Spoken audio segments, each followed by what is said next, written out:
Nous avons suivi très scrupuleusement le modèle qui est proposé par le canton, qui est repris par la municipalité sur la base de la loi sur l'exercice des droits politiques.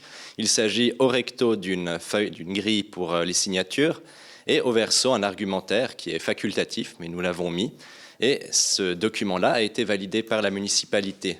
Par la suite, nous avons ajouté une autre feuille avec des logos, d'autres arguments pour la distribution postale. Ce n'est pas interdit par la loi, on aurait très bien pu tout mettre dans une seule enveloppe avec la feuille de signature validée, un autre argumentaire, mais pour des raisons pratiques, nous avons joint les deux et ce procédé est légal, rien ne l'interdit. Le contrôle du texte est légal dans la mesure où il s'agit, au moment des votations, d'éditer la brochure commune aux deux parties.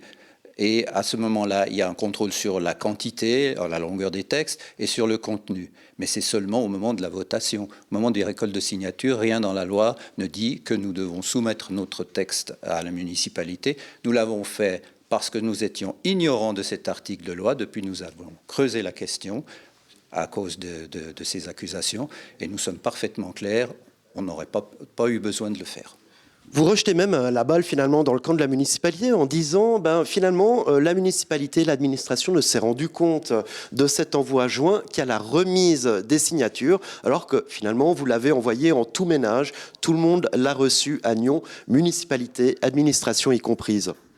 Oui, en effet, nous sommes très surpris que la municipalité ait attendu ces derniers jours pour faire ce communiqué de presse, alors que le 27 septembre, tout le monde a reçu dans sa boîte aux lettres ce flyer.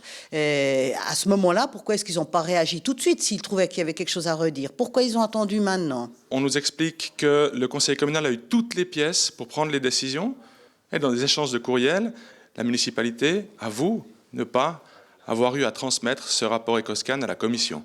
Elle a aussi validé les arguments qui sont sur l'argumentaire officiel validé par la municipalité, comme quoi le conseil communal n'a pas eu tous les documents pour prendre les décisions au moment du vote. Donc elle accepte ceci. Maintenant, concernant les servitudes, donc c'est les droits de passage qu'il y aura sur les parcelles pour que tous les citoyennes et citoyens puissent traverser ces parcelles. C'est écrit dans la convention et c'est écrit dans le préavis que cette servitude sera réalisée par la ville et entretenue par la ville. Il faut qu'on m'explique. Si la ville réalise quelque chose et entretient quelque chose, c'est quand même de l'argent public qui finance ça. Ça, c'est pas le plus important du dossier. Mais dire que c'est un mensonge, là, on est quand même extrêmement étonné. Alors, ça commence à ressembler à un millefeuille, ce référendum sur la Ceuta.